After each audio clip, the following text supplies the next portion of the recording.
Era uma noite quente de outono, e o grupo de amigos se aventurava pela floresta de Grimborn, um lugar conhecido na região por suas lendas antigas e mistérios não resolvidos. A floresta ficava a algumas horas de distância da cidade, e poucos se atreviam a explorá-la, especialmente após o pôr do sol. Mas para Ana, Marcos, Luiz e Pedro, isso era apenas mais uma oportunidade de desafiar os limites do desconhecido. Eles haviam ouvido histórias sobre a floresta desde a infância. Fala-se de uma entidade que habita a floresta, uma presença sombria conhecida como a Sombra de Grimborn, que se alimentava do medo e das almas perdidas. Ninguém sabia ao certo o que era, mas alguns acreditavam que a floresta era amaldiçoada e que aqueles que entravam nela durante a noite jamais saíam completos. Havia até quem dissesse que se você olhasse para as árvores à noite, elas mudavam de lugar, movendo-se de forma a prender você para sempre. Mas nada disso dissuadiu o grupo. Era uma noite sem lua, perfeita para uma expedição. Os risos e brincadeiras começavam a ecoar entre as árvores enquanto avançavam por trilhas cobertas de folhas secas. O ambiente parecia calmo,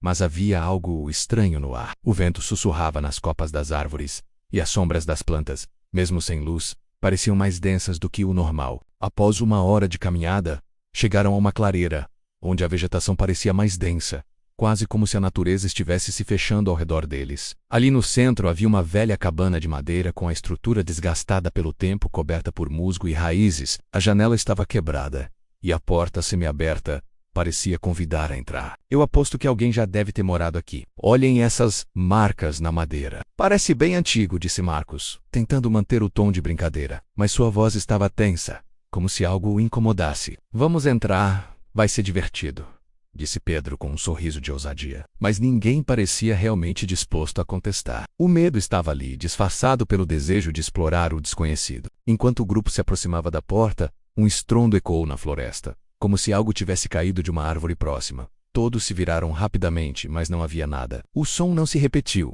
e por alguns segundos, o único barulho era o bater dos corações ansiosos e o farfalhar das folhas ao vento. Foi só um animal, tentou Luísa, tentando disfarçar o nervosismo. Mas ao entrarem na cabana, algo mudou no ambiente. O ar parecia mais pesado. A luz de suas lanternas tremeluzia como se a eletricidade estivesse sendo sugada. Eles se espalharam pelo espaço, e foi então que Pedro encontrou algo estranho. Em um canto, coberto por uma lona rasgada, havia um antigo diário de couro, com páginas amareladas e escritas incompreensíveis. Olhem isso, parece uma espécie de diário. Deve ter sido de quem morava aqui, disse ele, curioso, começando a folhear as páginas. Mas quando ele chegou à última página, algo se moveu por trás dele. A sombra fina e escura apareceu na parede da cabana. Ela parecia se esticar como se fosse uma sombra independente, distorcendo a realidade ao seu redor. O grupo, agora em silêncio, olhou para a sombra com horror. Isso não está certo, murmurou Ana, seus olhos arregalados. Antes que alguém pudesse reagir, a porta da cabana bateu com força, fechando-se sozinha. Eles estavam presos. Luísa correu até a janela, mas não conseguia ver nada além das árvores escuras e distorcidas. Então, o som começou. Primeiro foi um sussurro baixo, quase inaudível, vindo de todas as direções. Depois, o som cresceu, como se vozes de milhares de pessoas estivessem falando ao mesmo tempo. Mas o mais aterrorizante era a sensação de que essas vozes não eram apenas palavras. Elas eram sentimentos, medos antigos, medos que se arrastavam pela alma. Saia, saia, vá embora, sussurrou uma voz diretamente no ouvido de Marcos. De repente, as sombras nas paredes começaram a se mover, distorcendo a realidade como se a cabana fosse um reflexo em água turva. A sombra no canto da sala se materializou, ganhando forma humana. Um ser alto, de pele cinza e olhos brancos como a neblina, apareceu diante deles. Suas mãos estavam cobertas de símbolos que pareciam brilhar com uma luz própria, e seu sorriso era torto como se estivesse zombando de algo.